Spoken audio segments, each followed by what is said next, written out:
Alright, hey, it's Omega here, and welcome to my show and tell for my new bike. Alright, so, new bike video, alright guys? So this is what I'm going to call my WR250E, alright? They never made a WR250E, at least I don't think they did, alright? But this is a 2008 WR250R that has been converted to an electric bike, okay guys? If you guys don't know what the 250R is, yeah, they don't sell them anymore, unfortunately. I think in around early 2020s, Yamaha decided to pull the plug on this bike, okay? It is probably the best small dual sport of the little Japanese bikes, okay? Out of the KLX, the CRF, and the and this one, okay guys? Is that all of them? Oh, and the DRZ, yeah. So you've got the DRZ 400, the KLX 250, now the KLX 300, and a CRF 250, or now the CRF 300L. All right, this was the out of all those bikes, this is the bike that has the serious most dirt biking DNA in it. Okay, guys. Compared to the newest models, I'm not so sure. Okay, I know Hades Omega hasn't really ridden any of those, you know, and Hades Omega is not really that much into the dual sport game anymore. All right, but yes, it is a dual sport. Okay, on and off road. All right, and it should have the blinkers and all the lights and stuff, but the previous owner took them out. All right, so here's the story. Hades Omega was looking to build a looking to convert a dirt bike. All right, for hare scramble races and Grand Prix. Okay, I wanted a trail bike. All right, so those of you who don't know, Hades Omega has a Sauron Lightbeat MX. All right, that I do use for racing and hare scrambles and Grand Prix, and I'm just getting whooped by these newer bikes that got more suspension. All right. The problem with the Lightbeat is that there's just not enough suspension travel. It's not really a dirt bike, guys. All right, when the terrain gets really rough, it's just punishing to ride the bike, all right, and it beats you up severely, all right. You're like, yeah, not good, all right. I'm getting old. I need the bike to do more of the work for me, okay. that's the scoop, all right, guys.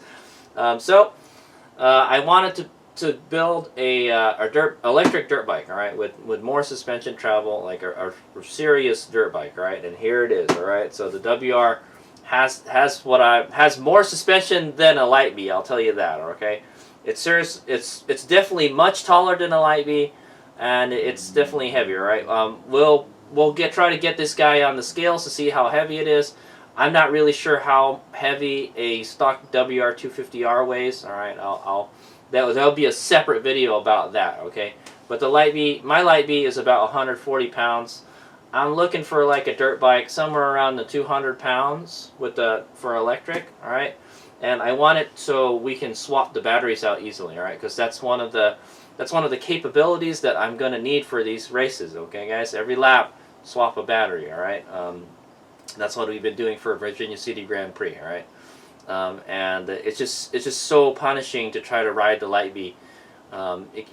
It can do what I need it to do, but just not like a dirt bike can do it, all right? Hey, so some of the stuff that Hades Omega was looking into was the Arctic Leopard EXC880, all right? But it's like $11,000, man. I can't spend that much money on a pretty good dirt bike, okay? Although I heard they lowered the price recently, all right? There's the Stark Varg, but that's the same story. It's too expensive, right? It's too expensive, and you can't swap the battery out of that. Also, the Arctic Leopard, you can't swap the battery out of that, okay? But from what I hear, they get pretty good range on the trails and stuff. Okay. What I kind of need is I need something that can go 30 miles per charge. All right, and then you swap the battery out. We'll go another 30 miles. All right. Hopefully, it would be nice. Maybe a little bit more than 30. All right. So that was my criteria. All right, and it's got to have real dirt bike suspension. All right. The Stormbeat, all right, there you go. The Stormbeat was the bike that almost would have won the Grand Prix last year, all right, but they didn't have a second battery, so there that goes, all right. But from what I heard, it is very tall. It had lots of suspension travel, and it just soaks everything up, and it just gobbles up the rough terrain, all right. And well, it does the work, so you don't have to, all right. type of thing. All right, you just have to you just do your part, and it'll do its part, and you will get through those trails with ease. Okay. But that is one of the things I do like about the Lightbeat. It's small. If you're getting like any tight spots, or you have to walk through a certain section, you know, it's very easy to do that. All right, it's kind of more like a bicycle than a dirt bike, okay, type of thing. Okay, now this is a dirt bike, okay, guys, or it's a dual sport to be exact. Okay, so yeah, this is so another thing Hades Miswega was looking into was, yes, building his own dirt bike. All right, so it would have been much cheaper than any of those other options, okay, guys? Oh, Ultra Bee. There was the Ultra Bee also, okay? Ultra Bee and Storm Bee, but they're too expensive. The Ultra Bee is $6,000, and I would throw a bunch of money to mod it. It could easily get up to $10,000. The Storm Bee, I've seen a couple floating around. Believe it or not, I've seen a Storm Bee for sale for $5,000 near me, and I just didn't have $5,000 at the time. But the batteries are very expensive for those also, so yeah. So what I wanted to do was do an electric conversion and use Suron Lightbeat batteries. All right, so that might be the goal for this. All right, I'll talk it over. All right, all right. So I did find the bike frame. It was a KLX 300R. All right, if you guys don't know what that is, it's a Kawasaki trail bike. All right, I have a KLX 140. And it's their bigger trail bike, all right, the KLX 300, all right. I'm not gonna lie, there are larger KLXs, all right, but in the whole KLX line, there's like the KLX 110, all right, that's the pit bike. KLX 140, that's a mini, all right. They have the KLX 230, that's a a little bit big. It's a big mini, all right, is what I want to call it. You have the KLX 250 and the 300s, all right. Those are the dual sports. Yeah, those are the dual sports. But they also have the KLX 300R, all right, and the KLX 300R is a dirt bike, all right. It's a trail bike, or yeah, I guess you can call it an enduro bike too. From what I heard, they're kind of heavy. But we need to find a frame that has we have to find what's called a twin spar frame, where the top is open, all right. You've got two frames going along the side, all right. You got the frame going along the side and it's open. A lot of bikes, they have like just a central backbone, all right, and we don't want that. We want space to put batteries and the motor and all that. Okay, so the WR kind of has a twin spar frame. I looked at this bike and I'm like, ah, shit, man, it's still kind of lacking in space, all right, but maybe we can get it. Maybe we can work with it, all right. But yeah, I found a KLX 300R. It was a roller.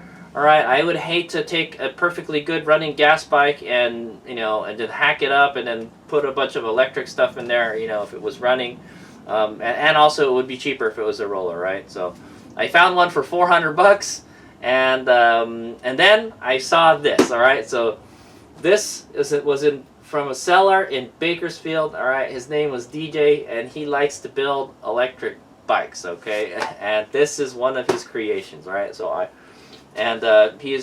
the story is that this bike was built out of a donor bike and several some parts from other WRs. All right, so I don't know what the condition of the bike that he got. All right, but he said he's had a couple WRs before, so I'm assuming he knows this bike pretty well, and that's why he chose it to be the donor bike. Okay. But yeah, so this is pretty much another person's project that is now my project, okay? Okay, so that's the scoop, guys. All right, it's another person's project that now is my project to turn it into a trail weapon, okay? I don't need it to be a motocross bike. I don't need it to be a supermoto bike. Its specific purpose is to race hare scrambles and Grand Prix, all right? To ride the roughest trails, all right? And yeah, okay. So the story is, I was going to the Electric Motocross World Championship. That was in Taft, California. The other day. That's when I went. But before that, I stopped by Bakersfield. Taft is to the west of Bakersfield. It's not very far. It's like probably like 50 miles or something from Bakersfield. All right, so since I was in the area, I said, hey, I'll buy the bike. All right, and the The dude wanted $3,800 for it. He said he'd put like easily in $6,000 into this bike. It's kind of sad. That's all the money he dumped into the bike, and he's got to sell it for so less. The reason he wanted to sell it is because he started nursing school, and he wanted to get rid of this project, so like he could focus on his studies. All right, so I applaud you, DJ. All right, and good luck in your nursing school. Okay. I'm not gonna lie, it's kind of a janky bike. All right, it's got some issues. All right, hopefully we can work it out. All right, but yeah, he was selling it for $3,800. I talked him down to $3,600, and then I asked him a bunch of questions. There's some weird stuff going on with the titling. He bought this as a running bike. Right, this bike used to be running as a gas bike. Right, I have the engine. All right. I will show you clips of the parts he gave me in the future clip. All right, for this video. All right, but yeah, it was 38. He wanted 3,800. I talked him down to 3,600. He said and then he told me he went trail riding with it and he crashed it or something and he ripped the seat. So there's a rip. The seat cover is ripped back here. All right, and we should probably find another seat or another cover before I mess up the seat more. Okay, so he decided he's gonna knock like $200 off of it. Okay, and I only had like $3,000 cash ready to give him. All right, in my bank account. So I took that $3,000, and then so there's an issue with the title on this bike. All right, he bought it as a running bike, like I mentioned, and the previous he got the title with it, and then he lost the title and he never registered it. I don't understand. Yeah, I'm not really sure. I'm not, because remember, it's a dual sport, guys. It's street legal. It's a street legal bike, okay? A street legal motorcycle, and it was kind of weird. He said he was riding it around town, and he said the Bakersfield police don't care if you're riding an electric converted motorcycle. I don't believe him, but maybe that's that's how it is down there. But I don't think that would fly around here, man. This looks like a motorcycle. And it looks like a dirt bike because it doesn't have freaking the turn signals and all the stuff on it. All right, guys. And obviously it doesn't have a license plate. I don't know why it doesn't have the license plate, man. So the scoop is, I don't even want another street legal bike. All right, I don't want to have to pay registration. I don't want to have to pay insurance for this thing. But I do want a green sticker. All right, I want a off-road highway vehicle registration for this. Okay. So I can take it to the off-road parks, so I can, we can do testing on it. All right. So this thing's purpose is only to chomp up trails. All right. That's why I bought it. All right. It's not gonna, but we could ride it on the street if we wanted to. All right. It's got freaking dual sport tires on it right now that are street oriented. Okay. That's what he was using it for, just mobbing around on the streets and riding around trails and stuff. All right. I don't know how he got this into the OHV parks without, any kind of registration on it. All right, you need to have at least a green sticker or a license plate to get into OHV parks, guys. He said he'd ridden it at Gorman and stuff. Okay, and yeah, so that's the scoop. So there's some weird stuff going on with the titling, and Hayesman is gonna have to try to figure it out. But he gave it to me for $3,000. All right, I just gave him the cash, and he said like, yeah, I realize it's kind of shady that like I don't have the title. He sold it, so the other person sold it to him, and he never registered it, and then he said that he's had it for like more than a year. I'm like, oh boy, what kind of fees are going to be on this thing when I register it? I don't know why you would buy a motorcycle and not register it in your name, because technically it's not your bike. You're just riding around on it, so. It sounds like it's stolen, all right, but he assured me it's not.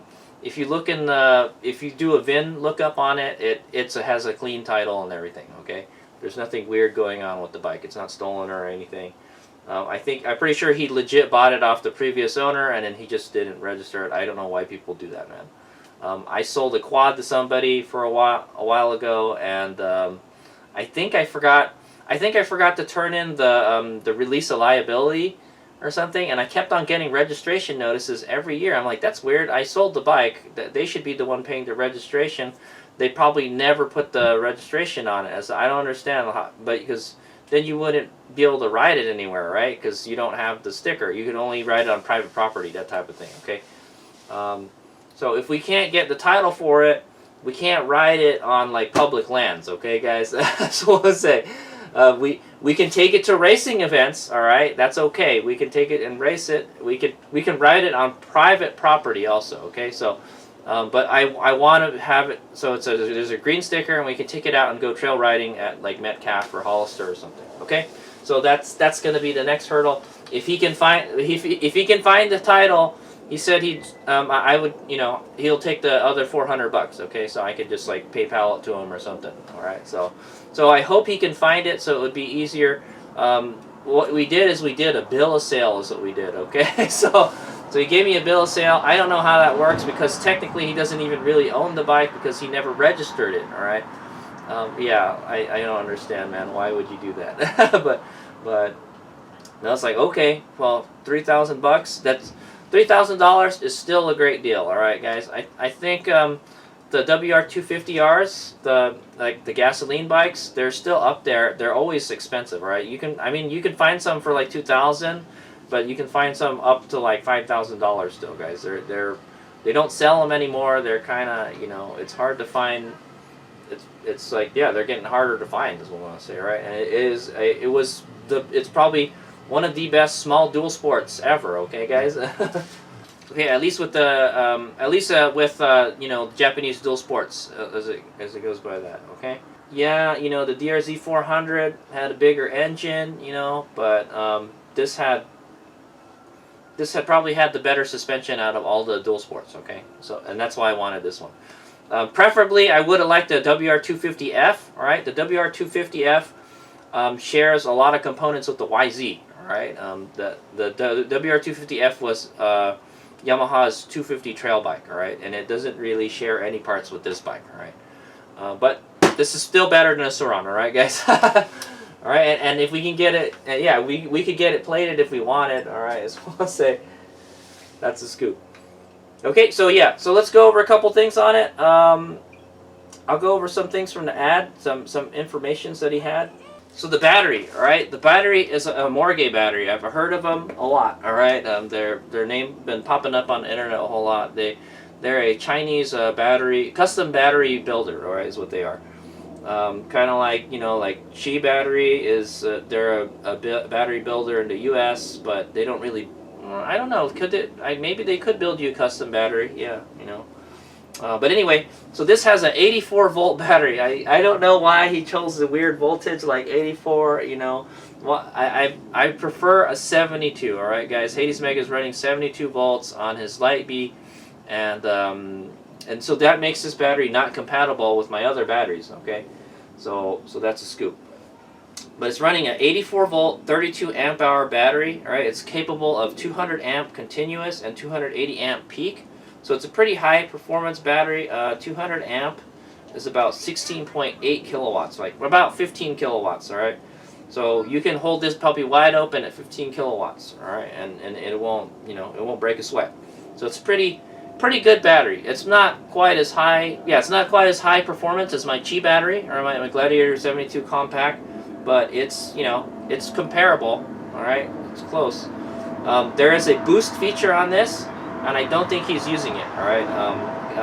I've been riding it during the whole weekend, all right, guys?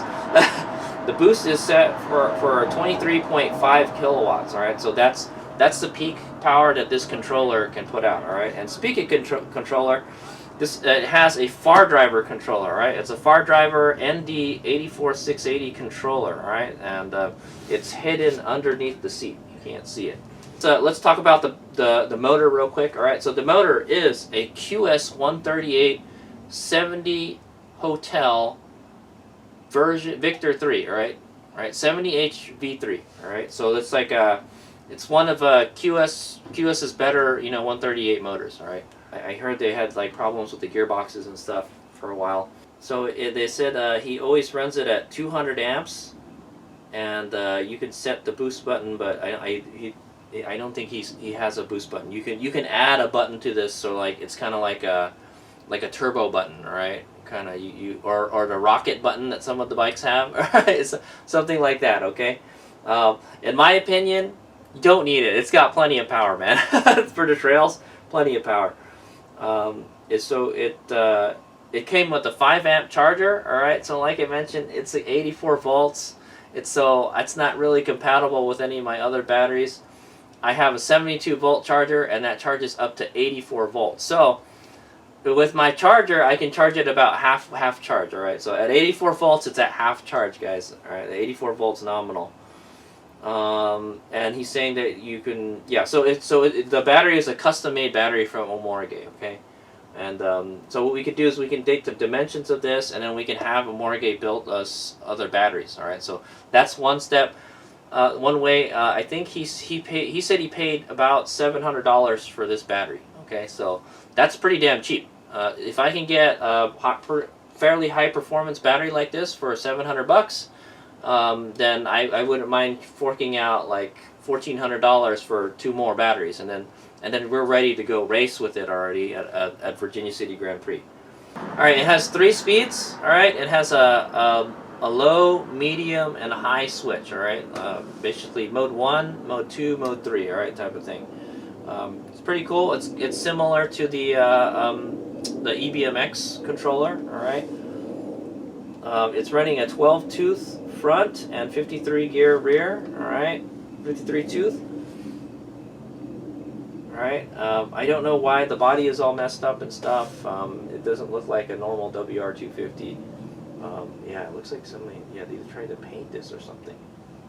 Okay, he's saying the top speed is 68 miles per hour with a 150-pound rider. The dude was not 150 pounds, okay? He said 65 miles per hour with a 220-pound rider. He says he's done 37 miles of trail riding. That's pretty good. Like I said, what I need it to do is up at least 30 miles on the trails would be good, okay? A little more than 30 miles would be great, so you won't come back and freaking limping the bike back, okay? And yeah, and then he gave me a bunch of parts with it, okay? So that's a scoop. This is the bike, all right, guys? So it's got a bunch of things we need to fix with it. I want to race this bike in the next Virginia City Grand Prix, okay? Hayes Mega got ass whooped by the Ultra Bee and the Storm Bee in the last race, and I blame the suspension. So this time I got a bike with better suspension, and we're gonna go race out there, all right, against those guys. But we gotta get more batteries for one thing, all right. Hopefully we can get the Sauron batteries to work in this thing. So my plan for my bike build, all right. So here, So here's my plans for my bike build. Before, if I was gonna build, like I said, I was gonna get a KLX 300R and then do the same thing this guy did, okay. I wanted to get the EBMX X9000 controller, all right, and they have a QS138 harness, all right. They actually have a harness, and you can plug it into the EBMX controller, and then you just program it with their app, all right. The Far Driver does have an app, all right. It's a Chinese app, and it's kind of hard to work with, okay. Just want to say, but yeah. Maybe I'll create a separate video on how, you know, what the menus look like and everything. All right, but yeah, it's kind of a janky app. All right, it's Chinese stuff. All right, guys. But from what I've heard, the Far Driver is they make good controllers, and they're pretty much made by the same people that make the motor. All right, so the compatibility between the motor and the controller is the best. Okay, I had a QS165. Motor for a while, and I could not get anything to run that motor, right? And I had to sell it, unfortunately. Okay, but if I go with the EBMX and I get the harness for the QS138, it'll be, you know, just plug and play compatibility, all right? And I like that, all right? And that QS, if I do use the EBMX controller, we will gain the ability to have a regen throttle, all right, just like the Light Bee. And then it has a 12-volt functions on it, all right, that we can use to like start, like they'll turn the lights on and stuff, all right. This actually does have a DC-DC 12-volt DC-DC converter, all right. So it converts the 84 volts or however many volts to 12 volts, all right, guys. So it does have 12-volt power, all right. So that's good. Just like the Sauron, right?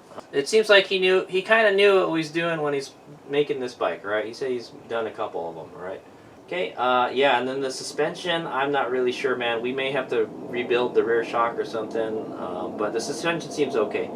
If anything, it seems like it's oversprung for me, man. I've been riding it during the weekend, and it seems like it's too rough. It's still okay. So, but maybe we need to adjust on the preload and stuff like that. All right. Hopefully, there's nothing wrong with the suspension. Okay. So the plan is to I'd like to get an EBMX controller and the harness, and then that would let me have a regen throttle, right? As it stands, this bike has 0 regen at all. It just coasts when you let go the throttle. And yeah, he didn't set the off throttle regen. You can set off throttle regen on the far driver controller. I just he said he didn't set it. He didn't want to mess around with it. So but the brakes are good on this bike. Okay, guys. I've been riding it all weekend, and for how heavy it is, it seems fine. Like I mentioned, I don't know how heavy it is. We will put it on the scales and we'll compare it to the stock WR weight. Okay, in my opinion, I feel like it's lighter. It's probably a lot lighter than a regular WR250. Okay, I have ridden a WR250 before. All right, I did ride an R model too. All right, they have 2 models, WR250R and WR250X. All right, or they just call them WRR or WRX, okay? The WRX is a supermoto, and the WRR is a dual sport, all right? It's like, it's got the dirt bike wheels set up, all right? It's got an 1821 wheel setup, basically. That's pretty much the only difference, and brakes are bigger on the supermoto. Like I mentioned, I have gotten to ride one. This dude let me take his bike for a spin when I went to a demo day. I was like really interested in WR250. Hayes Mega used to ride a Hayes Mega has a DR650, all right, and I was looking for a smaller dual sport, all right, and this is one of the bikes he was looking at, but they're always too damn expensive, man. When I looked at them, okay, but yeah, I have gotten to ride a WR250R on the streets. I took it on the freeway for a little bit, and then I rode it on the streets. And I didn't get to do any kind of trail riding with it, and it was lowered. All right, the guy that let me ride it, he was a pretty short guy, so he had it lowered a lot. This bike is not lowered. All right, guys. The guy I bought it from, he was like 6'2", guys. He was 6'2", like 200 something pounds. He was a big dude. All right, so it fit him a lot better than me. All right. He did give me a Yamaha link. All right, the linkage that lets you lower it. All right, so maybe I may lower it a little bit. I'd like to be able to get my feet on the ground, just in case, if you're getting a tough spot, you can get your feet easily on the ground, right? But yeah, we need the ground clearance to get through the rough stuff. So that's the plans. I'd like to get this bike ready for Virginia City Grand Prix. The Hollister Hills Hare Scramble is coming up. I forget which one it was. It was the Wild Wabbit or the Hairball. I'll put a subtitle below. And that will be this bike's debut race, all right? So Hayes Mega's goal in the short term is to race the bike as pretty much as is, all right? Well, I'm going to try to find some knobby tires for this, all right? The problem is Hayes Mega doesn't have any 18-inch. I only have 17-inch rears that I have, okay? So I'm going to have to find 18-inch rear and a 21-inch front. I think I have a pretty knobby 21-inch front that we could probably use for like a dual sport. I don't have anything for like a dirt bike in 21-inch, all right? Because Hayes Mega doesn't have a dirt bike with 21-inch wheels, okay? And then one thing you guys might ask is, why don't you just get an Alta Redshift Hayes Mega? They're you can get them for pretty cheap. I'm not gonna lie, I found an Alta Redshift, I think MX, for $4,000. Not too far from me, a couple hours drive from me. And the reason I didn't want a Redshift, guys, is it would be good. A Redshift would be good for hare scrambles. The battery's probably big enough to race hare scrambles, but it's not big enough to race Virginia City Grand Prix, all right? And that's the ultimate goal, is to keep on winning at Virginia City Grand Prix, all right? And next year, Hayes Mega is going to do it on a Yamaha. Okay, guys. Yeah. So let's go take we'll go take a look at the bike real quick, and then I'll show you the parts that he gave me with it. I don't know if we're going to use them or not. And yeah, the bike needs a lot of work. There's a lot of weird stuff going on with this bike. Okay. But yeah, I got this guy for $3,000, guys. What a bargain. I think that's a great deal with the motor and the controller and all that stuff. And it's a pretty sweet bike to ride. I've ridden it around, and I do like it. And I think this could be it, guys. We'll see. and if I don't like it, I can just sell it.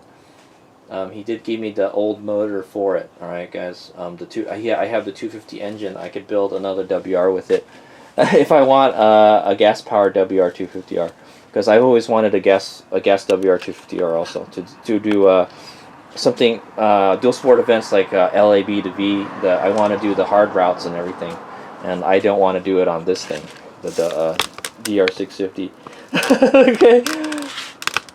All right, this has much better suspension than the DR650, guys. All right, I apologize. Darkness is upon us, but that's why we have camera lights, okay? So here's the bike. All right, this is a 2008 WR250R. Hades Meg is going for. I will be referring it to the WR250E. Okay, I don't. Let's just we'll keep the 250 with it. All right. But yeah, there it is. Okay, it's a pretty tall bike. I can barely sit on it. All right, guys. I have like a 32 inseam, and I think the seat height is like a 30. It's got to be like a 34 or 35 or something. It's very tall, guys. If you ever get a chance to sit on one of these, I think I have sat on one of these at a dealer, and yes, it is very tall. All right, it does have the gas tank on it still, and you can still put stuff in it. He said there could be gasoline in here. All right, there's no fuel pump though. All right, if you guys don't know, yeah, it smells like gas. The WR250R is a fuel injected 250. Okay, so that's one of the unique things about it. But nowadays everything has to be fuel injected. Okay, so he's got this kind of Amazon headlight here. All right, I don't know why he put it, and it doesn't it just flops around here, man. So we're gonna have to fix that. I can't have that just flopping around like that. What we could do is make a bracket going along here at the fender. Okay, so also you can see the fender is not on there very well. I was wondering why the plastics are rattling around. There's only one bolt holding it in. I think they all fell out. All right, so he must have not used Loctite on it. That's for sure. Well, there's two bolts. Yeah, there's two bolts, but they're like very loose. I think 2 of the 4 bolts came off. I found one of the bolts on my trailer. So okay, it does have these dorky reflectors on it. It has some huge upside down forks. I'm not really sure how. Let's go measure how wide they are. All right, guys, we got some thick boy forks, man. Look at these bad boys. All right, they're real motorcycle forks. Really burly stuff, guys. 46 millimeters, all right? Pretty much the same as my Alta Redshift. Let's check the Redshift out here. I believe that's the same size as the Redshift. Oh, it's a little bit smaller. Okay, these are 48. All right, these are 48, and those are 46. So that tells you it's pretty. If they're about as thick as what's on the Redshift, it's got to be good. All right, guys. All right, there's the rear shock. It is an upside down fork, also, by the way, guys. Good stuff. All right, upside down fork. It has a dual piston front caliper. Yay! Motorcycle brakes, guys. No more mountain bike brakes. All right, there's the rear brake right here. It's got a pretty nice rotor. All right, it has a left foot brake. Yeah, it has a foot brake, so I'm gonna have to get used to using that. But so another reason Hades Mega, I like this. I would like to have this and the EBMX controller. We can add the Regen thumb throttle, or the Regen handbrake. Okay, like my Suron Lipey has. All right, it's awesome. That's what I'm going to say. So you can have Regen up here, and then you have a foot brake down here, all right, for a backup. Or if you don't want to use one or the other, then you got a choice, and you can you don't have to just use your arm. Okay, sometimes it's easier just to use your foot to slow down, right? So there it is. That's the motor, guys. All right, it's a SIA. All right, 72 volt version 3. It's a 3,000 watt motor. I guess that's that's what it was designed to run. I think that might be a serial number of some sort. All right, but this is the QS138 70H V3. Okay, guys. I think it's using a Lithium King motor mounts. Okay. The nice thing about the WR250 has a really cool frame. All right, it has a subframe for the engine. Okay, this whole part comes off here. You can unbolt this, and there's other bolts right here. You see these two bolts? These two come out, and this whole subframe comes out. All right, and the motor just drops out with it. All right, super easy to remove the engine on this bike, is what he was saying. Okay, so that's cool. But yeah, it has a lithium king mount. It's mounted on the swing arm bolt back there, and then it's also mounted here to the subframe, the engine subframe. What I'd probably like to do, I know I wish there was more space to put the Sur-Ron battery in here, but I don't think it'll fit. All right, Hazemaker, we'll have to brainstorm some stuff. It would be nice if you can get the battery all the way down here. Maybe what we could do is we could extend the frame. Yeah, we can make this go out a little more, but we have to be careful not to hit the tire when it goes up, type of thing. But we may be able to make this longer and swing this out a little bit. Oh no, maybe not, because the fender's almost touching it already. Yeah, it'll move the fender out. Well, we'll have to figure some stuff out. We can always chop the fender, man. Yeah, and then so here's the battery. All right, there's basically just a tray here. All right, it's got a lip right here to keep it from sliding out on this side, and it's got two Velcro straps holding it in. One of the things he told me to do was to put thicker straps on it. All right, so and I do have some thicker straps like that, Velcro straps. But yeah. One thing we have to do is I had some people were, I think, yeah, some guys at Grit Shift was at the EMX event, and they were looking at this and hey, you need to fix this. This isn't gonna last. This will break. So I'm gonna take this to Rob, the fabrication dude I know that I work with, and we'll see if we can make a stronger. Maybe we can go here. I don't think we're gonna be able to put a battery in here, man. That's ideally, that's where we could put a Sur-Ron battery, and it would go up here, but the tank is here. All right, and if you look at this frame, here, see, it's got a backbone here, but it's twin spar over here. All right, so it's open right here. We're gonna have to take all this stuff apart, but we can put a battery like this. We can put it going like this, and then we have to move the seat or put the seat on top of the battery or something. Okay. So we'll have to figure something out. All right, that's the rear shock right there. It has the compression and the rebound. There's a rebound adjuster at the bottom. It's got some pretty good suspension, that's what I want to say. All right, it has a 520 chain, I think, and then this is the sprocket here. That seems really loose. How is that on there?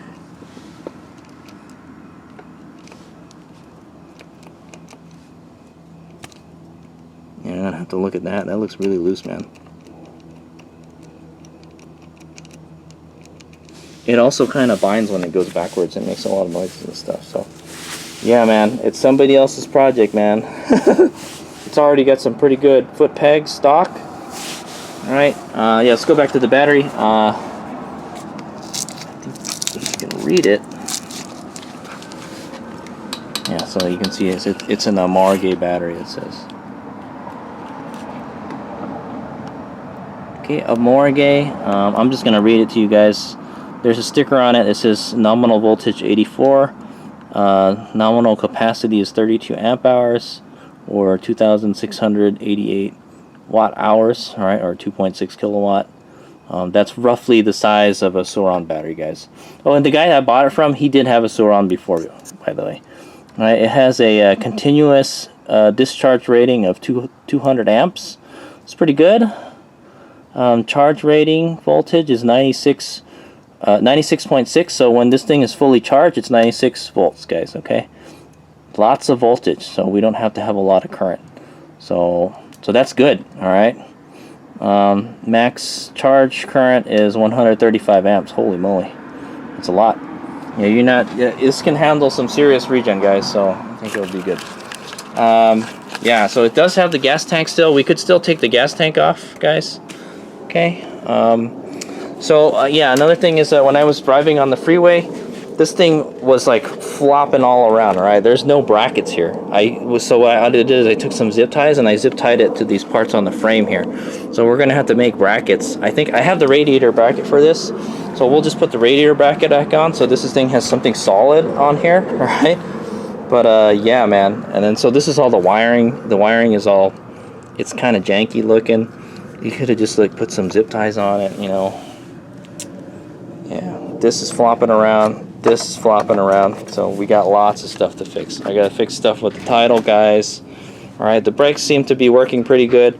Also, another thing, Travis Console, the dude I raced at Moto Beach Classic, and he like works. He's like the team manager for CRC Racing. He told me, hey, if you move these bars back, it'll be easier to ride. So I did take this on a motocross track, guys, and I did note it, like, oh yeah, it's kind of hard to turn the bars. And then we rotated the bars back, and we moved the brake forward to compensate, and it was a lot easier to ride. Okay, guys. So yeah, for whatever reason, he had the bars rolled all the way forward. Maybe he's got really long arms or something, but yeah, so now it's like, see, you can see the marks and everything. So yeah, pretty cool. So there's the tail. As you can see, there's no turn signals on this thing. We'll have to add some. I don't know why he took them out. Yeah, I think he's saying this is the original tail for it. I guess they tried to repaint it or something, because it looks kind of funny. He said there used to be some kind of rack on this thing too, like a cargo rack. That's the tail light. I don't know. Is this the stock tail light? I think it is. It looks kind of like it belongs on there. It looks good. It has a little license plate holder here. Okay. I think these are passenger peg mounts. It's got a teeny tiny little master cylinder. This is the charge connector. All right, all exposed out here. You should put a little condom on it, man. All right, he said he used a lot of what is this? Oh, this is the sensor for the brake. That's a brake sensor. Well, there you go. I got a brake sensor wire if I want to get the brake lights working. This is the charge connector for the battery, guys. All right, I don't know what the discharge connector looks like. Let's go check it out. That's the seat. So, like he said, he tore it.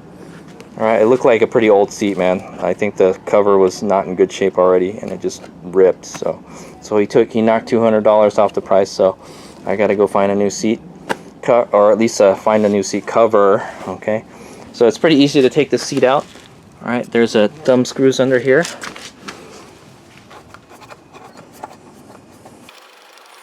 Okay, I might want to find a way to get some bigger knobs or something. Is the tail light connected? Oh, the tail light's connected. It works. One of the wires isn't doing anything though. You can see. Oh, that's probably the brake wire. Okay, and I think just the seat just comes off like that. Okay. So the seat's not compatible. Like there's no stuff compatible with 250F, guys, unfortunately. All right. So here's what's underneath the seat, guys. All right. I think this is where the ECU was before. Okay, just a little box. This is the far driver controller. There's a Black Widow hiding in there. I can see. There's a lot of spiders in there. It fits in there pretty good. So basically what he did is he hacked up the air box. So this controller just sits in the air box. Okay. Yeah, I think these are the bolts for the air box right here. This is the tank right here. So supposedly maybe, oh, I know the tank. What we could do is we can hollow out the tank too. That's what he said. We can try cutting the gas tank and see how much space that'll give us. One thing I will do is we'll figure out how much these batteries cost, and if they're not that expensive, I will buy more batteries. Okay, I do like this, guys. I do like the way he set this up. So let's take a look at this battery real quick. Yeah, I know I'm nerding out on this video, man. So it's somebody else's work, but it's my task to get it how I want it. All right, but so you can see here, there's it's missing a bolt already. There's no bolt. The bolt must have came off or something. Yeah, the bolt, there's supposed to be a bolt here, but it's supposed to be bolted to the subframe right here. Alright, and it's not. Alright. Yeah, one of the bolts are missing. I have to put it back. So one of the problems I'm having with this bike is a lot of the bolts are missing, or they came off or something. Alright, this one is still on there. Yeah, this one is still on there. Okay. Yeah, man, it's kind of janky. I'm not gonna lie, dude. There's a little skid plate here, so that's nice. Do I think we need another skid plate? I don't know. The motor's pretty tucked up in there. I don't think it'll get damaged. It fits. That motor looks like it belongs in there, guys. So they did a pretty good job. We need to reinforce this motor mount. I'm gonna have a fabricator add more to maybe add a thicker plate to this. Weld this. I don't know what this opening thing is here. All right, it's connected. The motor mount's connected here and then back on the swing arm. Okay, the swing arm bolt. All right, so we have to find a way to make this stronger. Why connect it here? Oh, there's no. So the other mount is more on the outside. It's like a kind of offset. So, and then they have these spacers here. The added spacers there. That's okay. It looks all right, you know. Yeah, but yeah, we need to beef this up. So I will talk to my fabricator and see what he can do. Okay, to make that strong. He builds frames and stuff, and so I'm sure we can figure something out. Okay, we need to fix that. It's not good. Yeah, we need to put a bolt back on this. But basically, it's just a tray. This is all it is, guys. There's a tray here, all right? It's bolted right here, all right? And then the tray is just sitting on top of the motor. Guys? Yeah, it's like just sitting on top of the motor. And the tray is kind of thin. The material on the tray, is that really going to be strong enough, man? Does this battery move around a whole lot? I hope not. Yeah, it does move around a whole lot. Look at that. Okay, so I don't know. We're gonna have to find a way to secure that tray a little better, man. Maybe we can add a tab to the, yeah, add a tab here or up here for the battery box and move it up here. Yeah, man. I don't know if this would survive a hare scramble, man.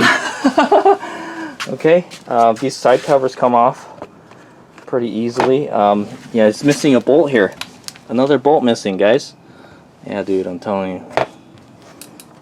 Somebody else's project, man. Not up to my standards. Okay, yeah, so that's the DC-DC converter. This converts the 84 volts or however many volts to 12 volts. Okay, guys. He used a waterproof connectors. He did give me a whole bunch of them. Yeah, and then there's the controller. It's not very secure, guys. It's just kind of just sitting there. Yeah, it looks like the heat sinks are all getting all tore up and everything. Alright, it looks like, yeah, the motor wires are going up. The phase wires are going up over here, through there. Yeah, we definitely want to keep it out of all the moving parts way. How will we mount an EBMX controller? We can probably hack the rest of this out, man. There's not much to hack up though. That's the cover right there. But yeah, we can try to hack the rest of this open as much as we can. And I think we can put an EBMX controller maybe facing upward. I do have one, so we can use the dimensions for that. Are actually rather large. We could put the controller on the bottom too. Yeah, I don't know. I'm not too sure. If we put it on the bottom, we can put it on top of the motor. We could actually put the controller on top of the battery too. If we wind up using this battery setup. Okay. Yeah, dude, there's a lot of freaking janky stuff. I don't know why this is so loose. It seems like it's way too loose, man. I'll go figure that out, man. It's missing the chain cover. I think I have it. Chain guide's all there. It makes some kind of weird noise when it backs up. I'm guessing it's a problem with the sprocket, man. But I did take it on the motocross course, and it lasted, all right. But yeah, we have to find a way to better secure this battery. And if we want to add a Sauron battery, this battery, I think it'll fit. Oh yeah, it would have fit if this wasn't a backbone right here. It didn't have a backbone. We'll try to figure it out, man. See if we can somehow get that to fit in there. There's not a whole lot of space on the bike. I'm thinking about it. I wish the bike was a little bit bigger, man. It's a 250. It's kind of small. All right. So there it is, guys. So that's my WR250E. All right. I don't really know what's on the other side of the other cover. Can we take it off? I gotta get to work, guys. But let's see what's under here. There's no black widows gonna bite me or anything. Yeah, the covers come out so easily. Oh, there we go. There's more wiring. Okay, there's some leaves and more spiders in there. There's a little tunnel there. He put all the wires. Right, like this is a. I guess he goes to the throttle body. It's like the intake manifold, sort of, kinda. He ran all the wires through that. That looks good. Kind of like that. All right, there's some kind of exposed wires here, but they're not too exposed. We could probably zip tie it to the frame right here. It's okay. I don't think a branch will come out and snag that. But yeah. All right, we can probably get the brake light working with this. Oh, he labeled everything too. That's nice. He either labeled everything, or that's how, maybe it came from the factory like this, with this whatever kit he used. All right, this is the max speed pulse wire or something. This is a can. This is the low brake. This is anti-theft. There's an anti-theft feature. All right, so this is the stuff for the controller. This is the controller wiring harness right here. Lots of goodies that Hazemeg gets to go look through. Upgrade port. It is Bluetooth. It does have Bluetooth, so you can connect to it. I have the app also. I'll show you guys that in a future video. Yeah. Okay. Yeah, this looks like the stuff for the controller. Yeah, just hiding back there. All right, somebody else's work, guys. Not my work. All right. Yeah, the frame is kind of small, man. Alright, and that's a subframe. Okay. I think it has a pretty strong subframe. It has, I think it's a steel subframe. It is kind of small, it's not very heavy duty. I heard like you don't want to put a lot of weight on it, man. But like I said, we're keeping it as a dirt bike, so I'm not going to add a whole lot of weight to it, type of thing. All right, so there is some more space we can gain. We could take the gas tank off also, so we'll take the gas tank. The gas tank does add weight to the bike. Oh yeah. So another thing I wanted to mention is like, yeah, I like this setup. He's got all the weight really low. Okay, all the weight where it's like where it should be, really low on the bike. It's very similar to the Arctic Leopard EXE 880, where the all the battery and all the powertrain stuff is down below on the bike, so it keeps the center of gravity really low. And then everything else on the top is just like open space. It's like you can put stuff in it. All right. Yeah. See the bolt. This gas tank is missing a bolt right here, man. Yeah, man. There's like all sorts of shit missing from it, man. What the fuck, dude? I feel like there's supposed to be something right here. There should be some kind of cover right here, but there's not, man. They gutted like a lot. He gutted a lot of it, man. Yeah, it does have a title, and it is a dual sport. We should be able to get a license plate for it, guys, and we should be able to ride it on the street if I can get that title stuff squared away. All right, so that's another one of the hurdles. Okay, so but anyway, we'll get it ready for the next hare scramble. In the meantime, all right, guys, Hazemeg is planning to get some knobby tires for it. All right, we'll get some knobbier tires for it. We might be able to race the Hollister Hills with these tires. It'll be slippery for sure, man, but yeah, it would definitely be better with knobbier tires, man. yeah, we got to add bracing to this because this flops around a lot. All right, if I didn't put these zip ties on it, this thing opened up when I had it on the trailer, and I could see it. They were like going out like this. It's like it was like a flapping its wings type of thing, right? So we got to add the radiator bracket to this, all right, or the radiator guard. We'll add to that. Oh, you could actually you could put a controller here. Yeah, you could put a controller right here where the radiator was before. Okay. Yeah, there's a lot of things that have to be addressed with this bike, man. He didn't put it back. He didn't put the bike together very well, so I want to say, all right. But it works. That's all I can say. I took it for a ride the whole weekend, man, and there's all sorts of bolts and stuff have fallen off of it already, man. So we gotta, yeah, those bolts are missing. That bolt is missing. This is flopping around. The whole front end is flopping around. Yeah, man. We got to get this thing solid, all right, before we race it, all right. So that's my goal. The race is in a couple weeks. Hopefully I can get it squared away. Also, it doesn't have a rim lock on the rear too, so we need to get a rim lock of some sort. Okay, so that's the scoop, guys. That's the state of the bike, man. All right, so this is my next project bike, all right? Yeah, so here's the controls. It's got some Pro Taper handlebars. Which one? I'm not sure. Pro Taper Evos. It doesn't say what bend it is, though. All right, I think it's got a bar conversion kit. Yeah, it looks like it's got a bar conversion, a 1/1/8 fat bar conversion. He gave me a quad lock. I can sell that. I told him I didn't really want it, but it's a quad lock. It has a little vibration dampener on it too, so it doesn't damage your phone. It has so it has a voltmeter here. All right, this is the ignition switch. Turn that on. Bike turns on. Like I said, it has a headlight. The headlight is on right now. You can turn it off. There's a daytime running light. Okay, pretty good light. I think it only has a high beam. Yeah, I think this has a, yeah, there's only a high beam on this.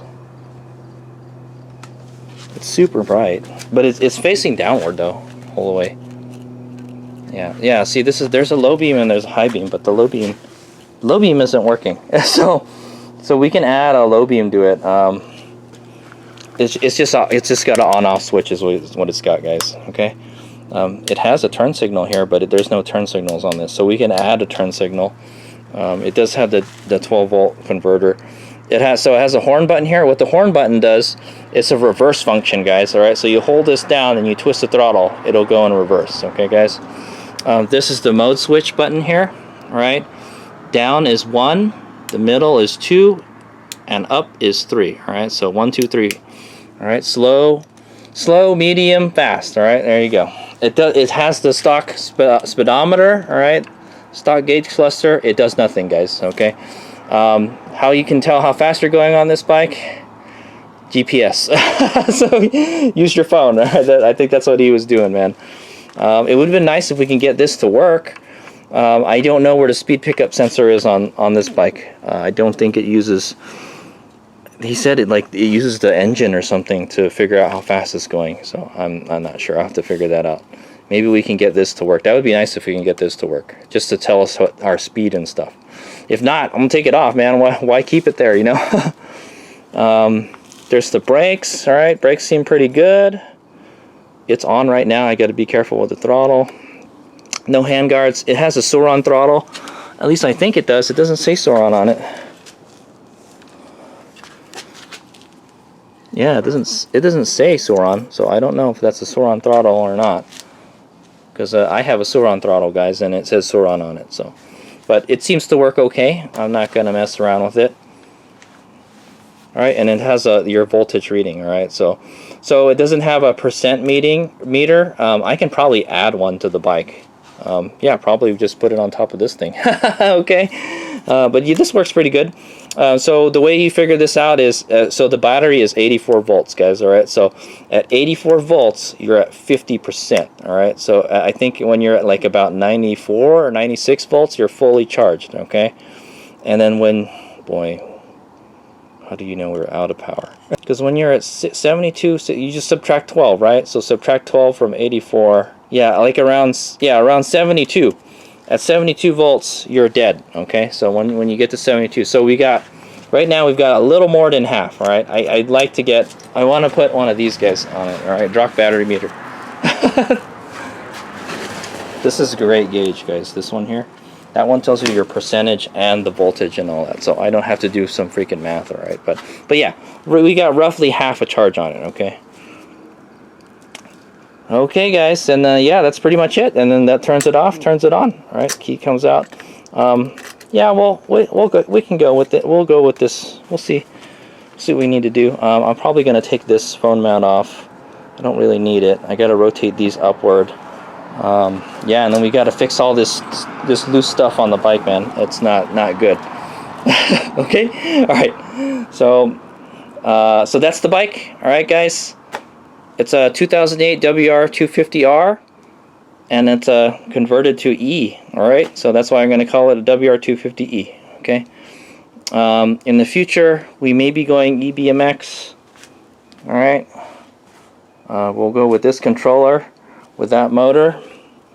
Alright, and I would like to be able to use these Sauron batteries, okay? But I don't know.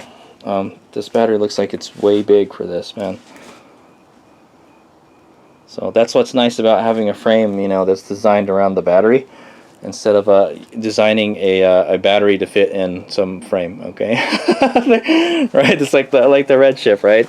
I'm pretty sure the Redshift, like it, you know, this whole thing accommodates for this, okay? I think it's designed the similar way.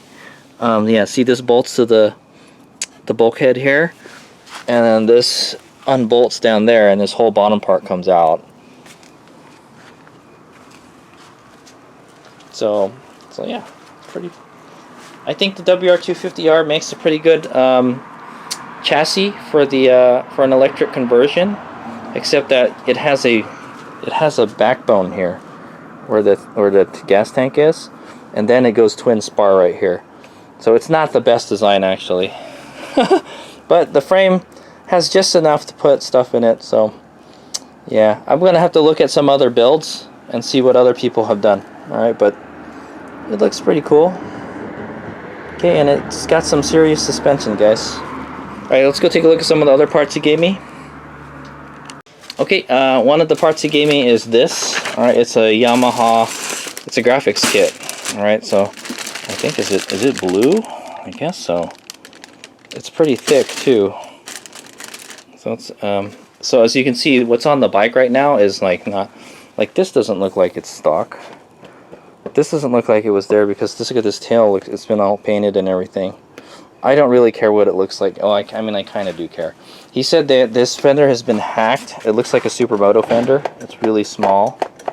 Alright, and like I said, this is not a stock headlight. I like this headlight, so I guess we'll roll with it. It's lightweight. It looks nice, so but we have to secure it, guys. I can't have it freaking flopping around like that. Alright, I have something like that on my Sauron, and it works pretty good, and it just sits on the fender, so maybe that's what we can do. We can just lower it so much it sits on the fender. We'll figure something out. Alright, he also gave me these wire wraps. Alright, so we can put jackets over the wiring, because he said that was the next thing he was going to do with the bike. I think this is a chain guard. Yeah, it goes like that or something. Something like that. It looks like a chain guard. It's kind of weird. It doesn't fit the, I think, the angle of the, or maybe this is not, maybe, I don't know what that is, but that looks like a chain guard, guys. It's got chain goop on it. It's got the skid plate from the front. He's got an extra one, and then I think this is a radiator guard. All right, that's a little skid plate. I think he gave me a spare one, so that's what that is right there. Okay, that'll keep the dirt off the motor. Does the motor get good airflow? It looks like it. And then this is, I think, for the radiator. It's gonna go in there somewhere. Okay, so does that look like it could fit a EBMX controller? Let's find out. I think it could. Oh yeah, it barely looks like it fits. Yeah, it does fit. Look at that. So that's where we can put our controller, guys. We'll put it on the side. I don't know how stout the controller is if you drop the bike on it. But I think it'll be okay. That's a good place to put it. It'll get plenty of airflow, man. And if you do a water crossing, it won't get too wet. It'll be high, you know. But then yeah, you have extra weight on this side of the bike or the other side. So the other side was a reservoir. There's a coolant reservoir on the other side. So then what would you do back here? I don't know. There would be like nothing back here. It'd just be dead open space. It'd be like place to put your beer or something, you know. Okay, and I think that's he gave me the headlight too. All right, I believe these side plastics are original. This is WR250R on it, and this is, oh yeah, he gave me a Yamaha link. All right, this is a lowering link, and then he gave me another sprocket. This is a 43 tooth sprocket. I think this is for more high speed. We want to keep it low speed, I guess, for the trails. And then he gave me a headlight. I think this is the headlight that came with it. The guts for the headlight are on the motor. Alright, hey, it's Mega here. So I'm going to show you guys some of the parts that the previous owner gave me. I don't really know what I'm going to do with it. But anyway, he gave me another WR250 frame. Right? He said he bought this frame so he could put the old components back on it. All right, so pretty much all the stuff he took out from the donor bike, he put it in this frame just so like he had a place to conveniently put everything. Okay. All right, and so as you can see, it comes with an engine. That's the original engine for the bike, the 250 engine. It's a little guy, isn't it? All right, it comes with the radiator, the fan. It's got a throttle body. This is the ECU right here. Interesting, it uses a Denso ECU. That's cool. Alright, there's the head. There's the race is still in there. The wiring harness. So everything to pretty much get the bike running, almost. So I could pretty much build another WR from this. A gasoline one if I wanted to. Alright, he's got the throttle right here. Throttles there. This is some kind of relay. I'm not really sure what that connects to. Oh boy. This looks like, I'm not really sure what that is. There's a bunch of connectors that go places that I'm not really sure. This looks like some kind of sensor or safety. There's a clutch. Okay, clutch cable. Yeah, he said it ran when he took it apart too. I would hate to butcher a. I know. If I was going to do a conversion, I wanted it to be on a bike that wasn't running. Okay, so this one was running. He must have got it for a really good deal. That's all I'm saying. Because that WRRs are not cheap, guys. This is the start, stop. So pretty much everything is there, and so he gave me it, and he gave me with the frame. The VIN number has been all scratched out and everything. It's from the same year too. It's from a 2008, but he scratched the VIN number out. He said he just bought this frame somewhere from some kind of junk frame, and he said he'll give it to me. He'd give it to me, but I have to destroy the frame. Okay, so I don't know where this frame came from. So yeah, so it's probably from some kind of junk motorcycle. Okay, pretty cool. So I really don't need any of these parts. I could maybe use the radiator. Okay, I could use the radiator or the fan to water cool something. Water cool the controller. And there's a reservoir right here. I could water cool. Yeah, we wouldn't even need a reservoir. I don't even think the electric bikes get that hot. You know. Yeah, so cool the motor, cool the controller, but I don't think the motor that I have in there right now is an air-cooled motor. Okay, pretty rad. Yeah, okay, so that's what I got to work with, guys. I may use the Yamaha link. It's tall. It's really tall, guys. I'm 5'10", and it's tall for me. Like, I have to, like, pretty much 1 foot it, guys. I don't normally ride bikes that tall. I mean, I guess it's okay, man, but, like, yeah, when the going gets tough and I need to paddle through shit, then that's gonna make that difficult. Okay? Alright, anyway, so there you go. That's Hades Mega's WR250E. Alright, it's gonna be work in progress, but hopefully this is what we'll be racing Virginia City Grand Prix 2025 with. Alright, thanks for watching. Hades Mega out. Exciting times on the Hades Mega Moto channel. We'll have a whole bunch of videos dedicated to working on this bike. Alright, guys, so the first thing I gotta do is, like, fix all this loose shit. So that's the number one thing. Alright, and then reinforce the motor mounts. Alright, because that's that dude from Griff Shit said, he said that shit will break right away. Make sure, we gotta figure out how to secure the battery better, because it's just sitting on top of the freaking motor. I don't like that. We could make a bracket going to the frame or something, you know. And then we gotta get some knobby tires for it.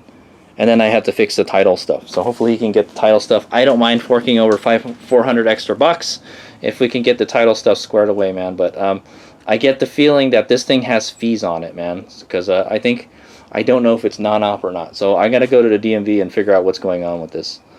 Okay, so good thing I have AAA. They can figure it out. Okay, so yeah, there's quite a bit of hurdles that I have to do. But like, if I just want to ride it on, like, private land or during races, it's fine. All right, so but yeah, when we want to test it, we got to take it to the trails, and I don't have any private trails, guys, to ride at. So okay, so that's a scoop. And like I said, I'm not, my aim is not to have, like, a freaking dual sport. All right, this is going to be a dedicated trail bike. Okay. And so I actually don't really want to plate it. I just want to get a OHV sticker for it. That's why I want to register it. If not, I would just say, hey, I don't care about the registration. Because I have that bike, guys, okay? That bike has a plate on it, and it's a Super Moto, and it has freaking street tires on it already, you know, so yeah. So that's a scoop. So that's why I don't want to make this a dual sport, all right? I want to avoid having to pay the fees every year, you know, that kind of stuff, so. Okay, thanks for watching. Hades Meg out.